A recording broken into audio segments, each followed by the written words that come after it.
الرجيم بسم الله الرحمن الرحيم إن عدة الشهور عند الله 12 شهرا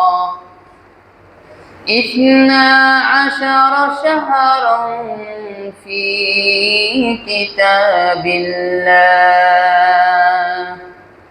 يوم خلق السماوات والأرض منها 4 حرم قال رسول الله صلى الله عليه وسلم أفضل الصيام بعد رمضان شهر الله المحرم وأفضل الصلاة بعد الفريضة صلاة الليل أو كما قال الله تعالى في كلامه المجيد وفي فرقان الحميد يا أيها الذين آمنوا صلوا عليه وسلموا تسليما اللهم صل على سيدنا مولانا محمد وعلى آل سيدنا مولانا محمد তাহাজ্জুদের জায়নামাজে মরণ দিও প্রভু আমায় ইকামতে দ্বীনের কাজে কবুল করে নিও আমায় তাহাজ্জুদের জায়নামাজে মরণ দিও প্রভু আমায় ইকামতে দ্বীনের কাজে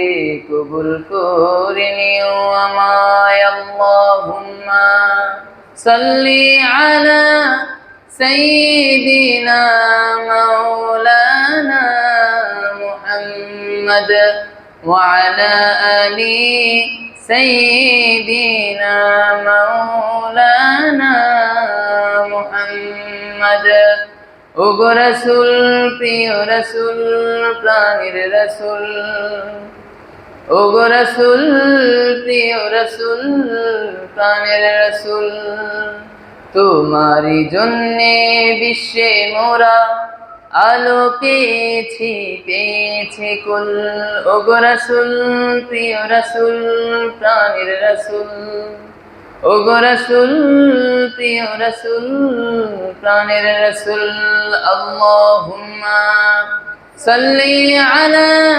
سيدنا مولانا محمد وعلى آل سيدنا مولانا محمد আলহামদুলিল্লাহ সমস্ত শুকরিয়া সেই মহান রব্বে করিমের দরবারে যে মহান আল্লাহ জাল্লা শানুহু আজকে আমাদেরকে তার পবিত্র ঘর মসজিদে আসার বসার এবং কিছু দিনই আলোচনা শোনার তৌফিক দান করেছেন সেজন্য সেই মহামুনিবের শুকরিয়া জ্ঞাপন করছি আলহামদুলিল্লাহ দুরূদ পেশ করছি মানবতার মুক্তির দূত খাতামুন নবিয়্যিন সাইয়্যিদুল মুরসালিন ইমামুল আম্বিয়া জনাব মুহাম্মদুর রাসূলুল্লাহ সাল্লাল্লাহু আলাইহি ওয়াসাল্লামের উপর সকলে বলি সাল্লাল্লাহু আলাইহি ওয়াসাল্লাম। সম্মানিত হাজিরিন, আজকে আমি আপনাদের সামনে যে বিষয় নিয়ে আলোচনা করব সেটি হচ্ছে মুহররম মাসের গুরুত্ব, ফজিলত, তাৎপর্য। মুহররম মাস বর্তমান আরবি যে মাস আমাদের সামনে চলছে, এটাকে আরবিতে বলা হয় মুহররম। কি বলা হয়? মুহররম। আল্লাহ রাব্বুল আলামিনের কিতাবের মধ্যে আল্লাহ তাআলা এই পৃথিবী সৃষ্টির সূচনা লগ্নেই লিপিবদ্ধ করে দিয়েছেন যে মাস হবে 12টা। কয়টা? 12টা। আল্লাহ রাব্বুল আলামিন যখনই এই পৃথিবী সৃষ্টি করেছেন তখনই তিনি তার কিতাবুল্লাহ, তার কিতাবের মধ্যে লিপিবদ্ধ করে দিয়েছেন যে আমার বান্দাদের জন্য বছর যে গণনা করা হবে, একটা বছর হবে 12টা মাসের সমন্বয়ে। কয়টা মাসের সমন্বয়ে? 12টা মাসের সমন্বয়ে একটা বছর হবে। আল্লাহ রাব্বুল আলামিন কোরআনুল কারীমের মধ্যে ঘোষণা দিয়ে বলছেন, ইন্না ইদ্দাতাশ শুহুরি ইনদাল্লাহি 12 শাহরান ফি কিতাবিল্লাহ ইয়াওমা খালাকাস সামাওয়াতি ওয়াল আরদা মিনহা আরবাআতুন হুরুম ইলা আখিরিল আয়া। আল্লাহ রাব্বুল আলামিন বলেন, আল্লাহ তাআলা যখন এই পৃথিবী সৃষ্টি করে দিয়েছেন, পৃথিবীর সূচনা লগ্ন থেকে আল্লাহ তাআলা তার কিতাবের মধ্যে লিপিবদ্ধ করে দিয়েছেন মাস হবে 12টা। এই 12টা মাসের মধ্যে আল্লাহ তাআলা আবার বলছেন মিনহা আরবাআতুন হুরুম, 12টা মাসের মধ্যে 4টা মাস আছে সম্মানিত। কয়টা মাস? 4টা মাস। এই 4টা মাস কোরআনে আল্লাহ তাআলা বিস্তৃতভাবে বলে দেন নাই 4টা মাস কি। 4টা মাসের বিস্তৃত আল্লাহর রাসূল সাল্লাল্লাহু আলাইহি সাল্লাম হাদিসের মধ্যে বিস্তারিত বলে দিয়েছেন।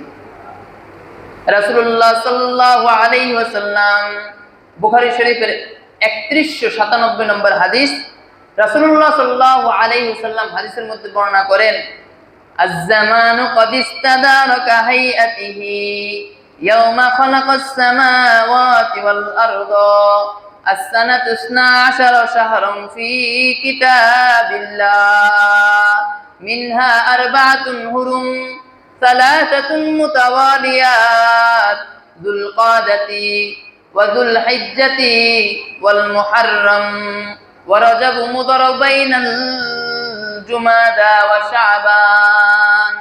রাসূল আকরাম সাল্লাল্লাহু আলাইহি ওয়াসাল্লাম বলেন, যেদিন আল্লাহ রাব্বুল আলামিন এই পৃথিবী সৃষ্টি করে দিয়েছেন, আসমান জমিন সৃষ্টি করে দিয়েছেন, মানব কুলকে সৃষ্টি করে দিয়েছেন, গাছপালা তরুলতা সৃষ্টি করে দিয়েছেন, সেদিনই আল্লাহ রাব্বুল আলামিন কলমের মাধ্যমে প্রত্যেক বান্দার ভাগ্য নির্ধারণ করে দিয়েছেন। বান্দা দুনিয়াতে ভূমিষ্ঠ হওয়ার পর, দুনিয়ার জমিনে আসার পর মৃত্যু পর্যন্ত কি কি করবে, কিভাবে তার জীবন অতিবাহিত করবে, সব কিছু আল্লাহ রাব্বুল আলামিন লিপিবদ্ধ করে দিয়েছেন। আর তখনই সেদিনই আল্লাহ রাব্বুল আলামিন লিপিবদ্ধ করে দিয়েছেন যে প্রত্যেক বান্দার জন্য মাস হবে 12টা। কয়টা হবে? 12টা মাস। রাসূল বলতেছেন 12টা মাসের মধ্যে সম্মানিত হলো 4টা। 4টা মাস কি? আল্লাহ রাসূল বলতেছেন সালাসাতুন মুতাওয়ালিয়াত, 3টা মাস হচ্ছে ধারাবাহিক। একটা হচ্ছে জিলহজ, আরেকটা হচ্ছে যুলকাদা, একটা হচ্ছে জিলকদ, আরেকটা হচ্ছে জিলহজ, আর আরেকটা হচ্ছে মুহররম। ধারাবাহিক 3টা না? 12টা মাসের শেষ 2টা হচ্ছে জিলকদ আর জিলহজ, আর শুরুটা হচ্ছে মুহররম। শেষ দিক থেকে হিসাব করতে গেলে শেষ 2টা, আবার প্রথম দিক থেকে হিসাব করতে গেলে প্রথমটা। ধারাবাহিকভাবে 3টা আমরা পেয়ে গেলাম, একটা হচ্ছে জিলহজ, আরেকটা হচ্ছে জিলকদ, আরেকটা হচ্ছে মুহররম। রাসূল বলতেছেন আরেকটা হলো রজব, আরেকটা হলো মুহররম মাস, যেটা জুমাদা আর শাবান এই দুটার মধ্যবর্তী অবস্থায়। একটা হচ্ছে যুলকাদা, আরেকটা হচ্ছে যুলহিজ্জা, আরেকটা হচ্ছে মুহররম। আর আরেকটা রাসূল বলতেছেন ওয়ারাজাবু মুদারু বাইনাল জুমাদা ওয়া শাবান, আরেকটা হচ্ছে রজব মাস, যেটা জুমাদা এবং শাবান এই 2 মাসের মধ্যবর্তী অবস্থায় রয়েছে। তাহলে মাস পেলাম আমরা সম্মানিত কয়টা? 4টা। কয়টা মাস? 4টা। একটা হচ্ছে জিলকদ, আরেকটা হচ্ছে জিলহজ, আরেকটা হচ্ছে মুহররম, আরেকটা হচ্ছে রজব। এই 4টা মাস হচ্ছে সম্মানিত। 12টা মাসের মধ্যে এই 4টা মাস সম্মানিত। তবে মনে রাখতে হবে আল্লাহ রাব্বুল আলামিনের কাছে 12টা মাসের মধ্যে সবচেয়ে বেশি মর্যাদা সম্পন্ন মাস হচ্ছে রমাদান। কোন মাস? রমাদান। রমজান মাস ছাড়া আল্লাহর কিতাবের মধ্যে 4টা মাস সবচেয়ে বেশি সম্মানিত, সেটা হচ্ছে জিলকদ, জিলহজ, মুহররম আর রজব। এই 4টা রমজান ছাড়া সম্মানিত। আর সবচেয়ে 12টা মাসের মধ্যে সবচেয়ে বেশি সম্মানিত হচ্ছে রমাদান। কেন? কারণ রমজান মাসে আল্লাহ রাব্বুল আলামিন কুরআনুল কারীমকে নাযিল করেছেন।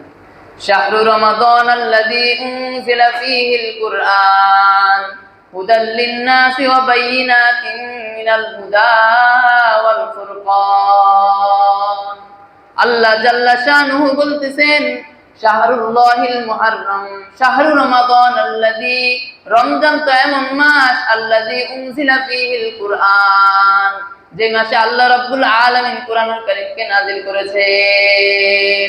হুদাল লিন-নাস, যে কুরআনুল কারীম মানুষদের জন্য পথ প্রদর্শক।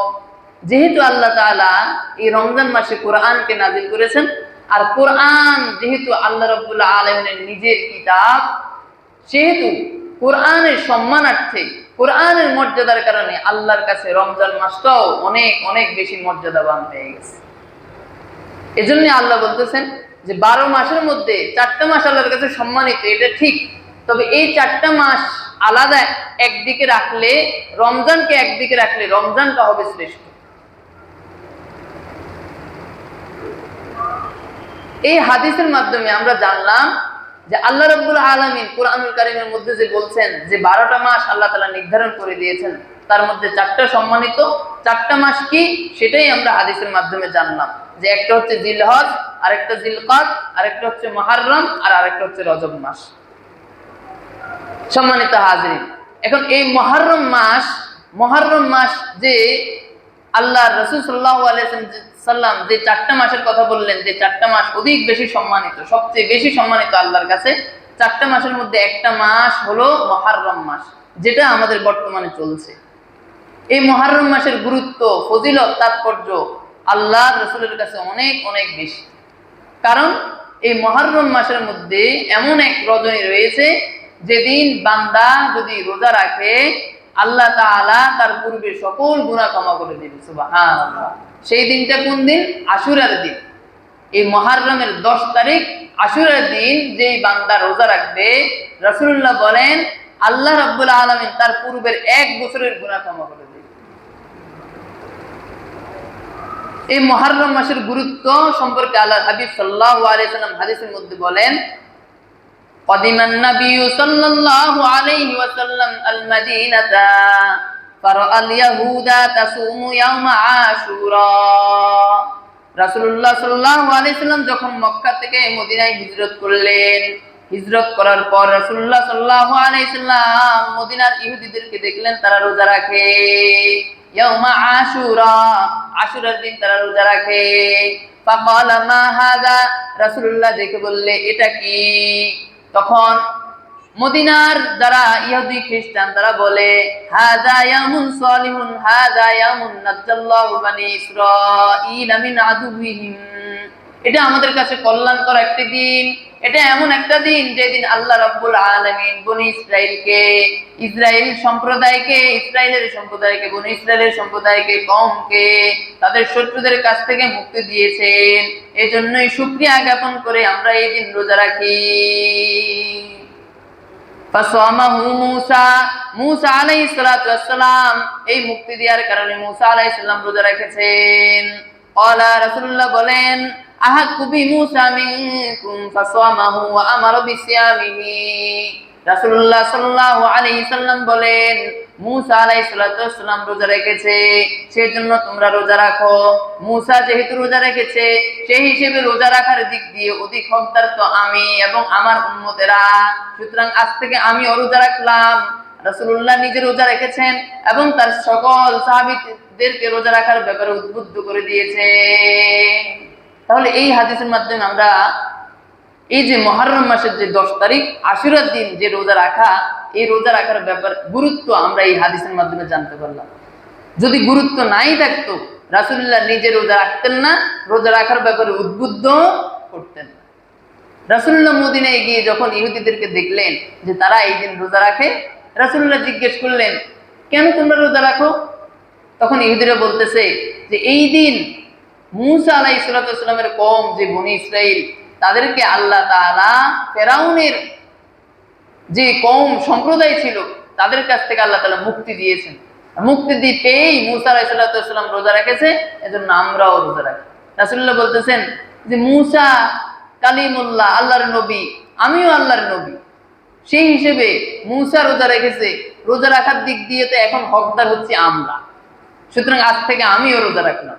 রাসূলুল্লাহ নিজে রোজা রেখেছেন, তারপর থেকে সকল সাহাবীদেরকে রোজা রাখার ব্যাপারে উদ্বুদ্ধ করেছেন, আদেশ দিয়েছেন।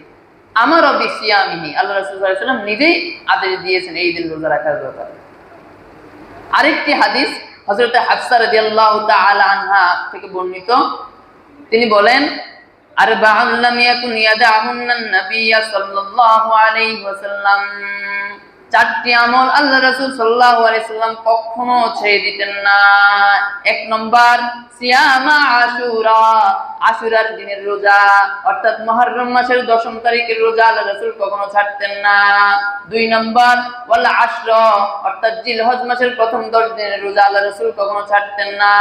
তিন নম্বর ওয়া সালাসাতা আইয়ামিন মিন কুল্লি শাহরিন, প্রত্যেক মাসের 3 দিন অর্থাৎ আইয়ামে বীজের রোজা রাসূল কখনো ছাড়তেন না। 4 নম্বর ওয়া রাকাতাইনি ক্বাবলাল গাদাত, ফজরের পূর্বের যেই 2 রাকাত সুন্নাত রয়েছে এই 2 রাকাত সুন্নাত রাসূল কখনো ছাড়তেন না।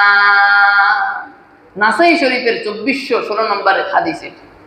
হাফসা রাদিয়াল্লাহু তাআলা আনহা বলেন যে আল্লাহ রাসূল সাল্লাল্লাহু আলাইহি ওয়াসাল্লাম 4টা আমল কখনো ছাড়তেন না। একটা হচ্ছে এই মুহররম মাসের 10 তারিখ অর্থাৎ আশুরার দিনের রোজা রাসূলুল্লাহ কখনো ছাড়তেন না, সব সময় রাখতেন, প্রত্যেক বছর রাসূলুল্লাহ রাখতেন। আরেকটা আমল রাসূল কখনো ছাড়তেন না, সেটা হচ্ছে মুহররম মাসের জিলহজ মাসের প্রথম 10 দিনের রোজা। আরেকটি হচ্ছে রাসূলুল্লাহ সাল্লাল্লাহু আলাইহি ওয়াসাল্লাম প্রতি মাসেই 3 দিন টানা রোজা রাখতেন, আইয়ামে বীজের রোজা যেটাকে বলা হয়। আরেকটি আমল রাসূল কখনো ছাড়তেন না, সেটা হচ্ছে প্রতিদিন ফজরের পূর্ববর্তী যেই 2 রাকাত সুন্নাত, এই 2 রাকাত সুন্নাত রাসূলুল্লাহ কখনো ছাড়তেন না। এই চারটা জিনিস রাসূল ছাড়তেন না, এই 4টা জিনিসের মধ্যে একটা জিনিস আছে, সেটা হচ্ছে সিয়ামা আশুরা, অর্থাৎ প্রতি বছর আশুরার রোজা যখন আসতো, মুহররম মাস যখন আসতো রাসূলুল্লাহ আশুরার রোজা রাখতেন, রোজা কখনো ছাড়তেন না। এই হাদিসের মাধ্যমে আমরা বুঝতে পারি যে মুহররম মাসের 10 তারিখের রোজা অর্থাৎ আশুরার রোজা, এটার গুরুত্ব তাৎপর্য অনেক বেশি, যা আল্লাহ রাসূল সাল্লাল্লাহু আলাইহি ওয়াসাল্লাম নিজে বুঝেছেন, এজন্যই রেখেছেন এবং আমাদেরকেও রাখার ব্যাপারে আদেশ করেছেন।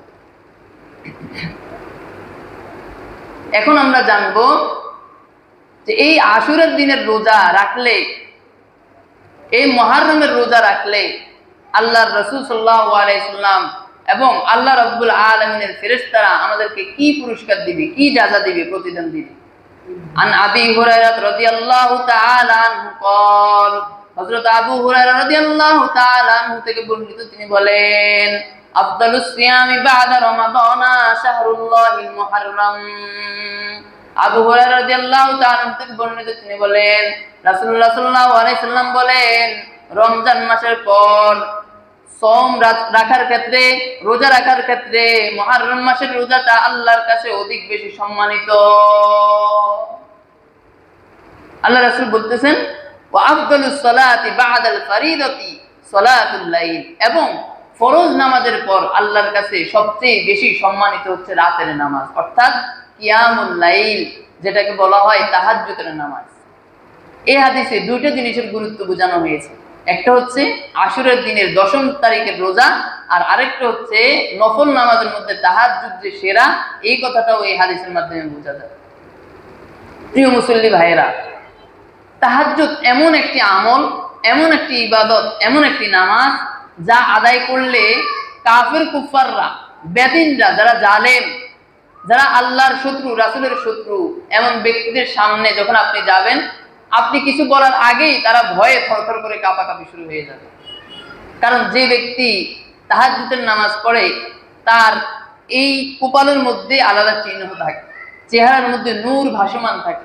ব্যক্তি সুন্দর না হইতে পারে, তার স্কিন কালো হইতে পারে, কিন্তু এই তাহাজ্জুদ পড়ার কারণে আল্লাহ তাআলা তার চেহারার মধ্যে এমন নূর দিয়ে দেন, যেটা একেবারে ধবধবে সাদা স্কিনওয়ালা ব্যক্তির সাথে দাঁড় করালেও বোঝা যাবে না যে ওই ব্যক্তি সুন্দর না এই ব্যক্তি সুন্দর। ওই সাদা স্কিনওয়ালা ব্যক্তির চাইতে এই কালো ব্যক্তিকে অনেক সুন্দর দেখা যায়, শুধুমাত্র আল্লাহর পক্ষ থেকে দিয়া নূর সে পাওয়ার কারণে। এজন্য ফরজ সালাত পড়ার পাশাপাশি আমাদেরকে তাহাজ্জুদের প্রতিও গুরুত্ব দিতে হবে। আল্লাহ রাব্বুল আলামিন তাহাজ্জুদের গুরুত্ব সম্পর্কে বলেন, ওয়া মিনাল লাইলি ফাতাহাজ্জাদ বিহি নাফিলাতান লাক আসা আন ইয়াবআসাকা রাব্বুকা মাকামান মাহমুদা। আল্লাহ পাক রব্বুল আলামিন তার প্রিয় দোস্ত হুজুর পাক সাল্লাল্লাহু আলাইহি ওয়াসাল্লামকে ইন্ডিকেট করে বলছেন, হে নবী, আপনি নফল নামাজ তাহাজ্জুদের সালাত আদায় করুন। আসা আন ইয়াবআসাকা রাব্বুকা মাকামান মাহমুদা। যদি আপনি নফল নামাজ তাহাজ্জুদের সালাত আদায় করেন, আল্লাহ আপনার শান মান মর্যাদাকে আরো আরো অনেক বেশি বাড়িয়ে দিবেন। সুবহানাল্লাহ। রাসূলুল্লাহর মর্যাদা আল্লাহ বাড়িয়ে দিবেন। রাসূলুল্লাহর উম্মত হিসেবে যদি আমরা আদায় করতে পারি, আমাদের মর্যাদাও অবশ্যই অবশ্যই আল্লাহ তাআলা বাড়িয়ে দিবেন। এজন্য ফরজ সালাত পড়ার পাশাপাশি আমাদেরকে গুরুত্ব দিতে হবে নফল সালাতগুলোর প্রতি। আর নফল সালাতগুলোর মধ্যে সবচেয়ে শ্রেষ্ঠ সালাত যেটি, সেটি হচ্ছে তাহাজ্জুদের নামাজ। আমরা সন্ধ্যা রাতে তাড়াতাড়ি ঘুমাবো আর ভোর রাতে তাড়াতাড়ি উঠার চেষ্টা করব, তাহলে তাহাজ্জুদের নামাজ আমাদের কারো মিস হবে না। আমরা প্রতিদিন পড়তে না পারি, সপ্তাহে একদিন পড়ার চেষ্টা করব। সপ্তাহে একদিন না পারি, অন্তত মাসে একদিন পড়ার চেষ্টা করব। অন্য বান্দাদের চাইতে অন্য 10 জন ব্যক্তি 15 জন ব্যক্তি ঘুম থেকে উঠতে পারে না, আপনি ওই সময় উঠে আল্লাহ তাআলার কাছে কান্নাকাটি করে দোয়া করে চাইলেন, আল্লাহ তাআলা অবশ্যই অবশ্যই আপনার দোয়া ফেরত দিবেন না, দোয়া অবশ্যই আল্লাহ তাআলা কবুল করে নেবেন। আল্লাহ রাব্বুল আলামিন রাতের শেষ সময়ে একেবারে শেষ আসমানে তার ফেরেশতাদেরকে পাঠিয়ে তার প্রিয় বান্দাদেরকে ডাকতে থাকেন, কে আছো বান্দারা, আমার কাছে চাও, আমি তোমাদের চাওয়া পাওয়া পূরণ করে দিব।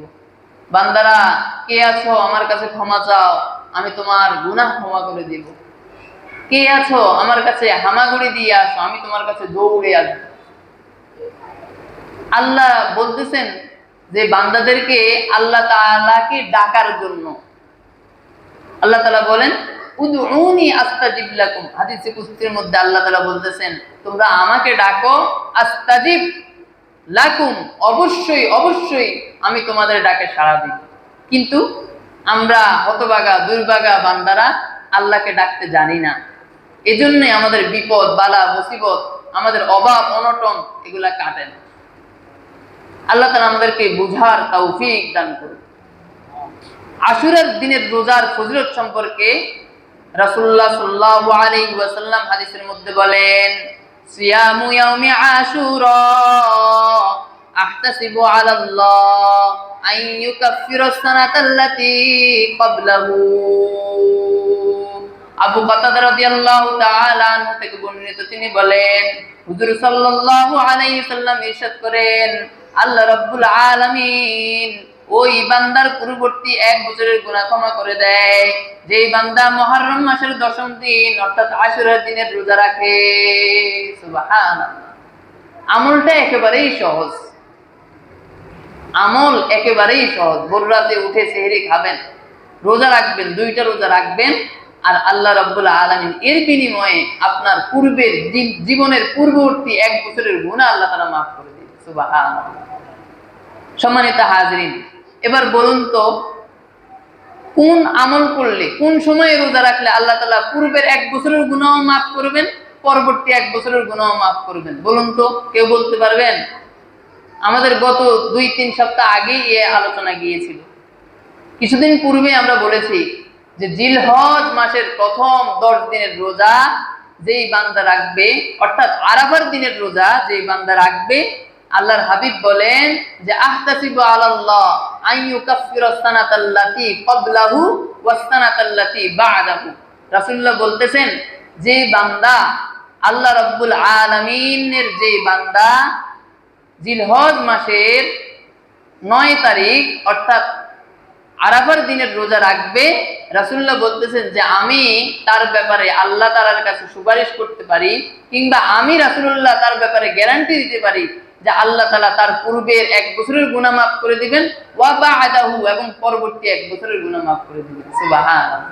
তাহলে জিলহজ মাসের 9 তারিখ আরাফার দিনের রোজা রাখলে পূর্বের 1 বছরের গুনাহ মাফ, পরের 1 বছরের গুনাহ মাফ। আর যে বান্দা মুহররম মাসের 10 তারিখ অর্থাৎ আশুরার রোজা রাখবে, আল্লাহ তাআলা তার পূর্বের 1 বছরের গুনাহ মাফ করে দিবে। সুবহানাল্লাহ। আমলটা সহজ, কিন্তু আফসোসের বিষয় হচ্ছে আমরা গুরুত্ব দিই না, করার চেষ্টা করি না। চেষ্টা করলে একেবারেই সহজ। দুনিয়ার মধ্যে আল্লাহ রাব্বুল আলামিন বান্দার গুনাহ মাফ করার জন্য অনেকগুলো পয়েন্ট বাতলে দিয়েছেন, অনেক রাস্তা করে দিয়েছেন, কিন্তু আমরা সেটা গ্রহণ করতে পারি না, সেই সুযোগ আমরা লুপে নিতে পারি না। অথচ কাল কিয়ামতের মাঠে একজন বান্দা 10 জন, 20 জন, 30 জন এরকম অগণিত বান্দার কাছে যাইতে থাকবে শুধু একটা নেকির জন্য, কেউ দিবে না। সবাই তো ওই দিন বলবে ইয়া নাফসি ইয়া নাফসি, নবীরা পর্যন্ত বলতে থাকবে ইয়া নাফসি ইয়া নাফসি, আল্লাহ আমাকে বাঁচান আমাকে বাঁচান। শুধু এক্সেপশনাল থাকবে, ব্যতিক্রম থাকবে আমার আর আপনার নবী মুহাম্মদুর রাসূলুল্লাহ সাল্লাল্লাহু আলাইহি ওয়াসাল্লাম। তিনি ব্যতিক্রম থাকবেন কেমন? তিনি নিজের কথা ভাববেন না, তিনি ভাববেন আমাদের মতো গুনাহগার উম্মতদের কথা।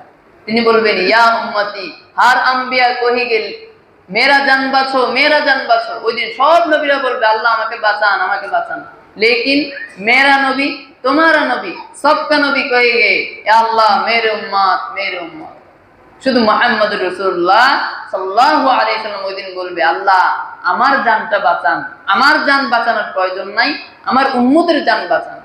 আমার নবী আপনার নবী আমাদের সবার নবী, যিনি শ্রেষ্ঠ নবী তিনি কে? মুহাম্মদুর রাসূলুল্লাহ সাল্লাল্লাহু আলাইহি ওয়াসাল্লাম। তিনি ওই দিন নিজের কথা চিন্তা করবেন না, এই আমাদের মতো সব গুনাহগার বান্দাদের কথা চিন্তা করবেন। তার গুনাহগার উম্মতদের কথা চিন্তা করে আল্লাহ তাআলার সামনে সিজদা অবনত হয়ে থাকবে। আল্লাহ তাআলার কাছে সুপারিশ করবেন আমাদের গুনাহগার বান্দাদের জন্য।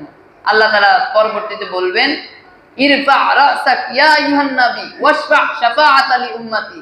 নবী আপনি আপনার মাথা উত্তোলন করুন এবং আপনার গুনাহগার উম্মতদের জন্য সুপারিশ করুন, আর সুপারিশ করে করে একজন একজন করে জান্নাতে নিয়ে যান। সুবহানাল্লাহ।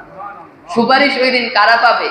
যারা রাসূলুল্লাহর অনুসরণ করেছে, দুনিয়াতে রাসূলুল্লাহকে নিজের জীবনের মডেল হিসেবে গ্রহণ করেছে, রাসূলুল্লাহকে উত্তম আদর্শ হিসেবে গ্রহণ করেছে, তাদের ব্যাপারে রাসূলুল্লাহ ওই দিন সুপারিশ করে।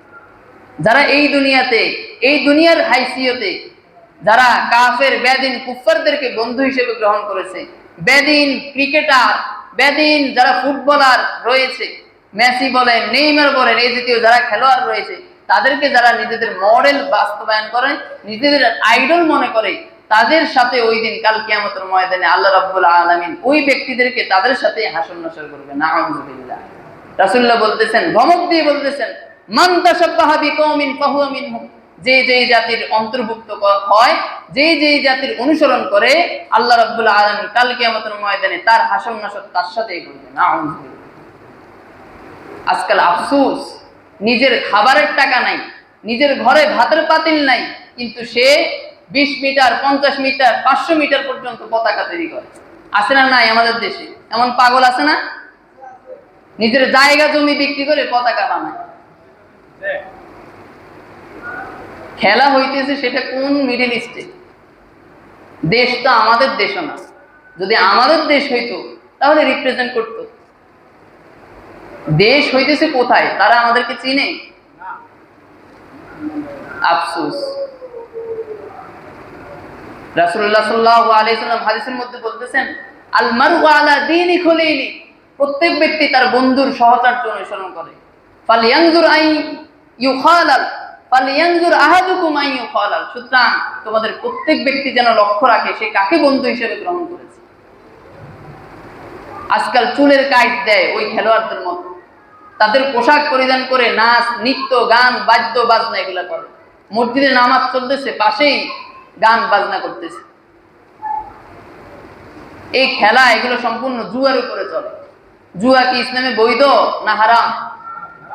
ইন্নামাল খামরু ওয়াল মাইসির ওয়াল আনসাব ওয়াল আজলামু রিজসুম মিন আমালিশ শাইতান। আল্লাহ রাব্বুল আলামিন হাদিসের মধ্যে ধমক দিয়ে বলতেছেন, মদ, জুয়া, বাদ্যযন্ত্রের মাধ্যমে, লটারির মাধ্যমে, নিক্ষেপণ যন্ত্র, এগুলো সব কিছু শয়তানের বস্তু। আল্লাহ তার আয়াতের শেষ অংশে আল্লাহ তাআলা বলতেছেন ফাজতানিবু, সুতরাং তোমরা এগুলো থেকে বিরত থাকো। আল্লাহ তাআলা আমাদেরকে বুঝার তৌফিক দান করুন। সম্মানিত হাজরিন, এই আশুরার যে রোজার ফজিলত গুরুত্ব আমরা বলেছি, এই আশুরার ইতিহাস এসেছে কোত্থেকে? আমরা ফেরাউনের নাম সবাই শুনেছি না? ফেরাউন যে সময়ে ছিল, ফেরাউনকে দমন করার জন্য, মাটির সাথে ধূলিসাৎ করে দেওয়ার জন্য আল্লাহ রাব্বুল আলামিন যে নবীকে এই দুনিয়াতে পাঠিয়েছেন তার নাম কি? মূসা কালিমুল্লাহ, হযরত মূসা কালিমুল্লাহ। ফেরাউন ঘোষণা দিয়েছিল যে তার পুরো কওমের মধ্যে, পুরো সাম্রাজ্যের মধ্যে যত নতুন নব্য শিশু জন্মগ্রহণ করবে সবাইকে কতল করে দেওয়ার।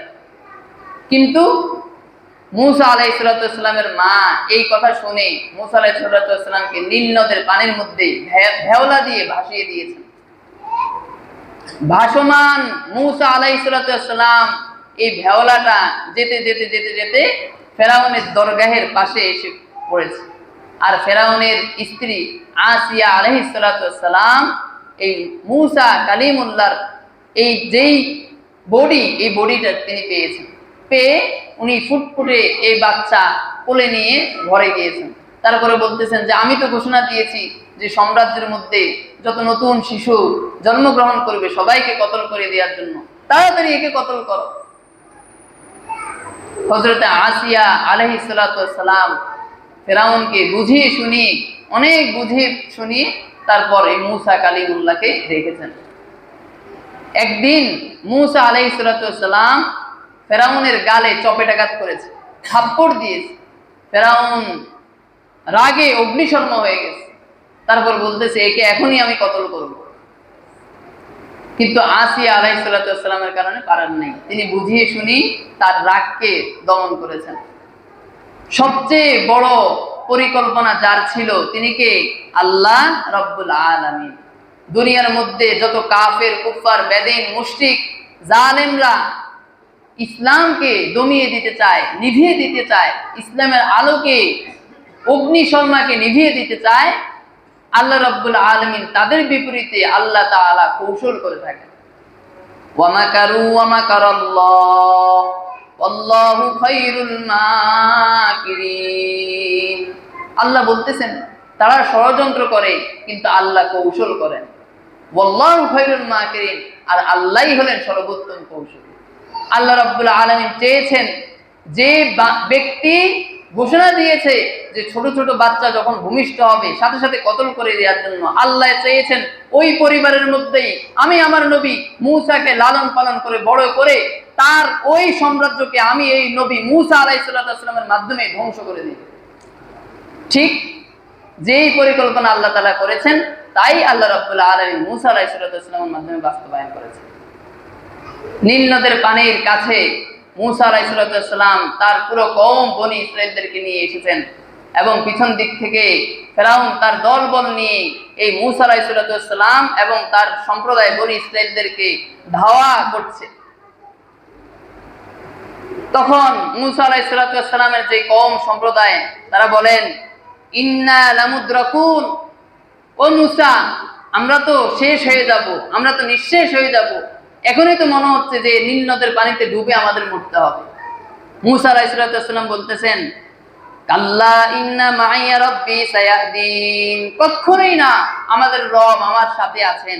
সায়াহদিন, তিনিই আমাদেরকে হেদায়েতের রাস্তা দেখাবেন, বেঁচে যাওয়ার রাস্তা তিনিই আমাদেরকে দেখাবেন। যে বান্দা আল্লাহ রাব্বুল আলামিনের আনুগত্য করে, আল্লাহ তাআলার উপর ভরসা করে, আল্লাহ তাআলাকে বিশ্বাস করে, মনে প্রাণে বিশ্বাস করে, ভয় করে, আল্লাহ তাআলা বলেন ওই বান্দার জন্য আল্লাহ তাআলা নিজেই যথেষ্ট। ওয়া ইয়াত্তাকিল্লাহা ইয়াজআল লাহু মাখরাজা, যে বান্দা আল্লাহকে ভয় করে আল্লাহ তাআলা তার সকল পথকে সহজ করে দেন, বিপদের মুহূর্তে বিপদ থেকে বের হওয়ার রাস্তা সহজ করে দেন। যেহেতু মূসা কালিমুল্লাহ আল্লাহ তাআলার নবী, এজন্যই আল্লাহ তাআলার উপর যেহেতু তার অগাধ বিশ্বাস, অগাধ ভক্তি, ভালোবাসা আছে, সেজন্য আল্লাহ তাআলা পথ, এই বিপদের পথ থেকে বেঁচে যাওয়ার রাস্তাও বের করে দিলেন।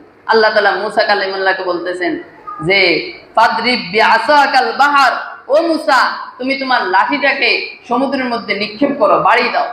ফানফালাক, যখন মূসা বাড়ি দিলেন, ফানফালাকা, তখন সমুদ্রে একটা সমুদ্র দুটা ভাগ হয়ে গেল। আল্লাহু আকবার, ভাগ হয়ে মধ্যখান দিয়ে একটা রাস্তা, সরু রাস্তা হয়ে গেল।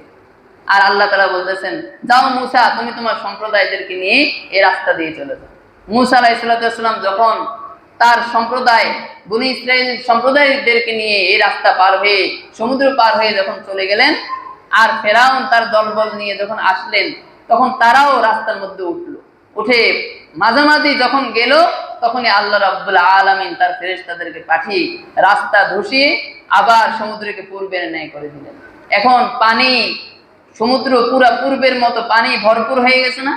ওই পানির মধ্যেই ফেরাউন এবং তার সম্প্রদায় সবাই ওই নীল নদের পানিতে ডুবে মারা যায়। তাহলে আল্লাহ রাব্বুল আলামিন ওই সময় মূসা কালিমুল্লাহ তার পুরো সম্প্রদায়, বনী ইসরাইলের সম্প্রদায়, তাদেরকে বাঁচিয়েছিলেন কাদের কাছ থেকে? ফেরাউন সম্প্রদায়ের কাছ থেকে। আর ওই ফেরাউন সম্প্রদায়ের কাছ থেকে আল্লাহ তাআলা যে মূসা কালিমুল্লাহ এবং তার সম্প্রদায়কে বাঁচিয়েছেন, এর শুকরিয়া কান মূসা আলাইহিস সালাম এরপর থেকে প্রতি বছর এই দিনে রোজা রাখতেন। এই হলো মূলত আশুরার রোজার ইতিহাস, আশুরার ইতিহাস। মুহররমের যে রোজার কথা আমরা বলেছি, রোজার গুরুত্ব এবং ফজিলত, এই রোজার বিধান কি? এই রোজা কি ফরজ, ওয়াজিব, না সুন্নাত, না মুস্তাহাব? রাসূলুল্লাহ সাল্লাল্লাহু আলাইহি ওয়াসাল্লাম হাদিসের মধ্যে বলেন, সামা রাসূলুল্লাহ সাল্লাল্লাহু আলাইহি ওয়াসাল্লাম ওয়াল মুসলিমুন। মদিনার কাফের কুফাররা, ইহুদিরা যখন রোজা রাখলো, এরপর থেকে রাসূলুল্লাহ সাল্লাল্লাহু আলাইহি ওয়াসাল্লাম রোজা রাখলেন এবং মুসলিমরাও রোজা রাখলেন। ক্বাবলা আন ইফতারাদ রমাদান, রমজানের রোজা ফরজ হওয়ার পূর্বে। ক্বালা ওমর রাদিয়াল্লাহু তাআলা আনহু বলেন, ফালাম্মা ইফতারাদ রমাদান, কিন্তু যখন রমজানের রোজা ফরজ হয়ে গেল, ক্বালা নবী সাল্লাল্লাহু আলাইহি ওয়াসাল্লাম, আল্লাহ রাসূল সাল্লাল্লাহু আলাইহি ওয়াসাল্লাম বলেন, ফামান শাআ সামা ওয়া মান শাআ তারাকা, যে ব্যক্তি চায় এখন সে এই আশুরার রোজা রাখতে পারে, আবার যে ব্যক্তি চায় সে নাও রাখতে পারে, সমস্যা নেই। এখন রাসূল সাল্লাল্লাহু আলাইহি ওয়াসাল্লাম বলেছেন শাআ সামাহু ওয়া শাআ তারাকা, যে ব্যক্তি চায় রাখতে পারে কিংবা চায় নাও রাখতে পারে। এই যে রাখতে পারে নাও পারে, এই কথার মাধ্যমেই বোঝা যায় যে যেই বিধানের কথা রাসূলুল্লাহ বলতেছেন যে আশুরার রোজা, এটা হচ্ছে নফল একটা আমল, একটা নফল আমল, অর্থাৎ রাখতে পারলে আল্লাহ রাব্বুল আলামিন বান্দার আমল নামার মধ্যে নেকি লিপিবদ্ধ করে দিবেন, আর না রাখতে পারলে কোনো গুনাহ হবে না। তবে এটার গুরুত্ব অনেক বেশি, মর্যাদা ফজিলত অনেক বেশি, যেটা আমরা একটু আগেই বলেছি। সম্মানিত হাজিরিন, এখন আমরা কিছু করণীয় কথা বলবো। এই মুহররম মাসের যে 1 তারিখ থেকে 10 তারিখ পর্যন্ত এই দিনগুলো আমরা কিভাবে কাটাবো? রোজা অবস্থায়, প্রথমত আমাদেরকে রোজা অবস্থায় কাটাতে হবে। হযরতে আয়েশা সিদ্দিকা রাদিয়াল্লাহু তাআলা আনহা বলেন, মা রাআইতুন নাবিয়্যা সাল্লাল্লাহু আলাইহি ওয়াসাল্লাম ইয়াতাহাররা সিয়ামা ইয়াউমিন ফাদদালাহু আলা গায়রিহি,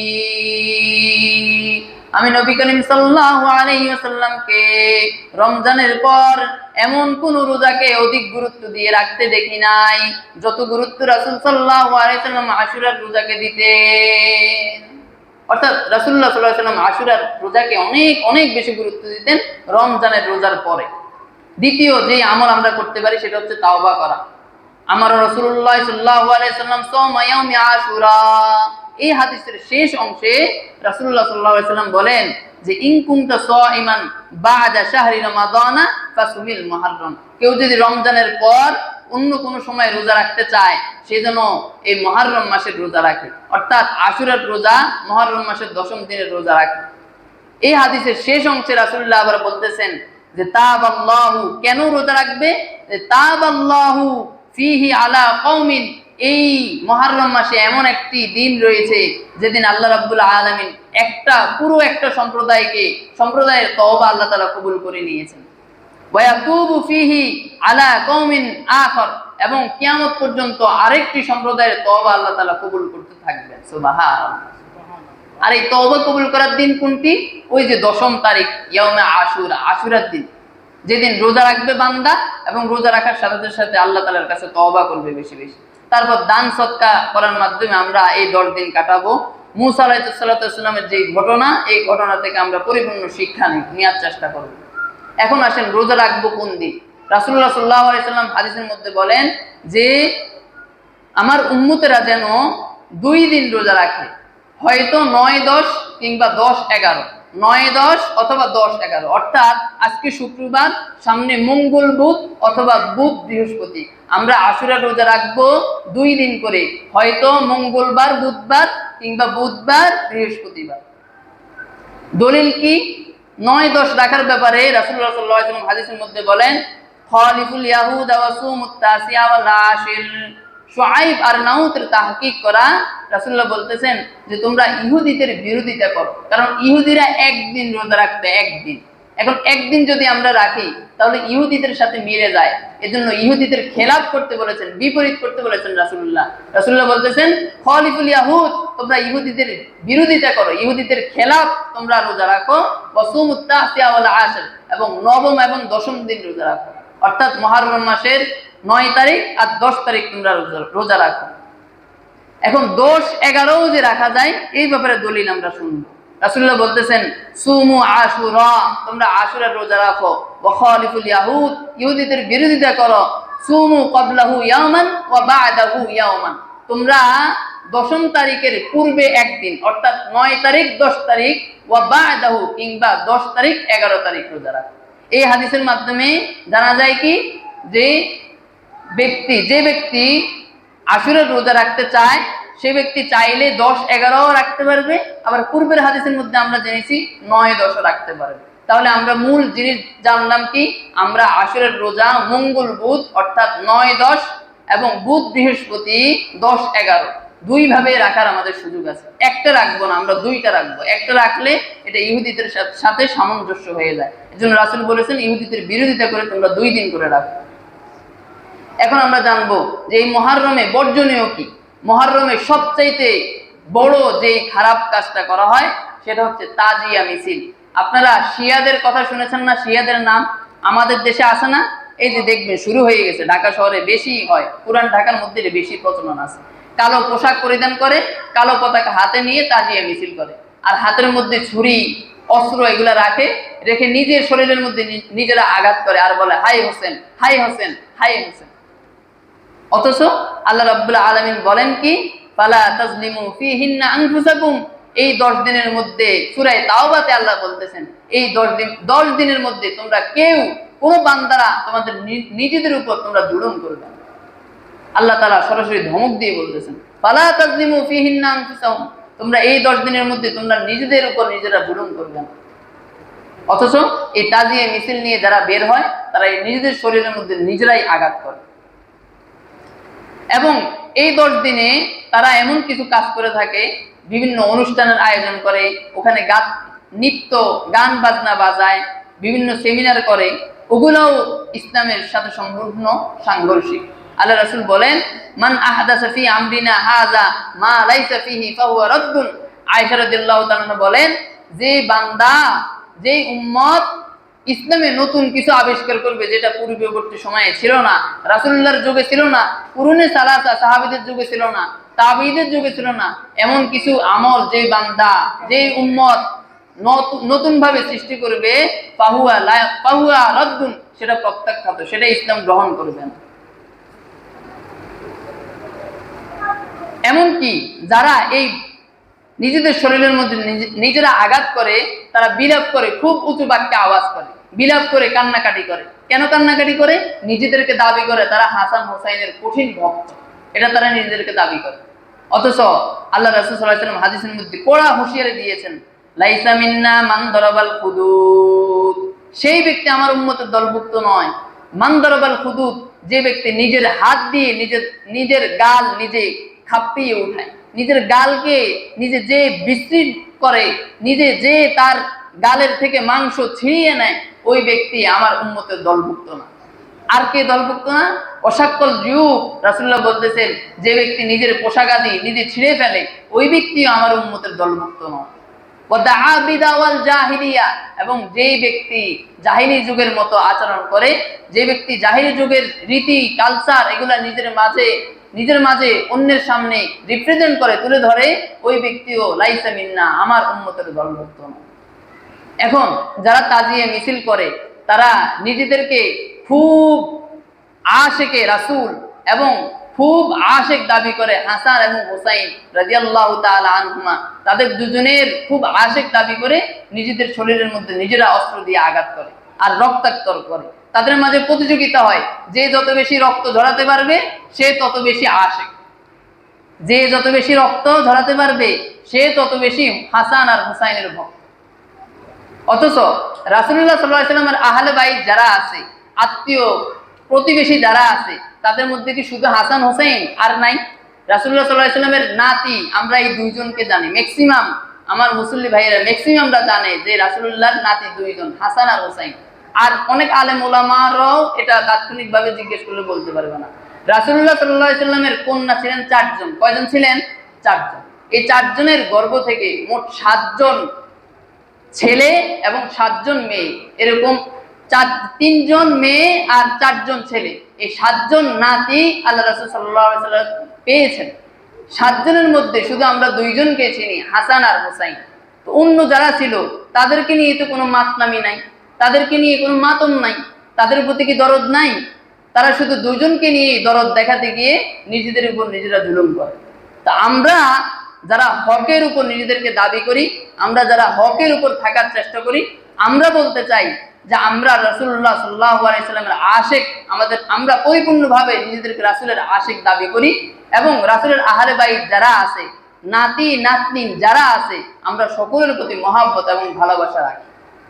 আমরা শুধু 2 জন 3 জনের ভালোবাসা দেখাতে গিয়ে ইসলাম থেকে খারেজ হয়ে যাব এমন কোনো কাজ আমরা প্রদর্শন করি না এবং করব না। আল্লাহ তাআলা আমাদেরকে বোঝার তৌফিক দান করুন। এবং এই মুহররম মাসের যে ফজিলত গুরুত্ব বর্ণনা করা হয়েছে, আল্লাহ তাআলা এগুলো পরিপূর্ণভাবে পালন করার বুঝার আল্লাহ তাআলা আমাদেরকে তৌফিক দান করুন। আশুরার যে রোজার কথা বলেছি, আমাদের সকলকে আল্লাহ রাব্বুল আলামিন আশুরার রোজা রেখে পূর্বের 1 বছরের গুনাহ মাফ করার তৌফিক দান করুন। সম্মানিত হাজিরিন, আমাদের মসজিদের চলমান যে সিলিং এর কাজ, এই সিলিং এর কাজ প্রায় শেষ পর্যায়ে। আমাদের অনেকগুলো টাকার এখনো প্রয়োজন।